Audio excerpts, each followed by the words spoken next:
வணக்கங்க, welcome to Madras channel. நம்ம சேனலில் இன்றைக்கி எங்கே வந்துடுறோம் பார்த்தீங்கன்னா, திருநெண்டூருங்க. திருநெண்டூர் வந்து ஜஸ்ட்டு ஒரு 3 கிலோமீட்டர் தொலைவில் ஒரு லோ பட்ஜெட்டு உள்ள பிளாட்டு தாங்க சேல்ஸுக்கு வந்திருக்குது. வாங்க வீடியோக்குள்ளே போகலாம்.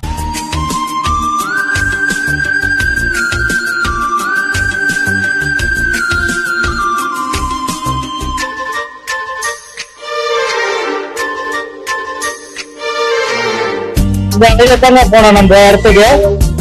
அதாவது திருநெண்டூர் ரயில்வே ஸ்டேஷன்ல இருந்து இங்க ஒரு 2.5 கிலோமீட்டருங்க. இதுதான் திருநெண்டூர் ஜங்ஷனு. இந்த வழியெல்லாம் ஃபுல்லா பாத்தீங்கன்னா ஹாஸ்பிட்டலு, மண்டபம், கடைகள் எல்லாம் நிறைய இருக்குது. உங்களுக்கு இங்க எல்லாமே கிடைக்கும்.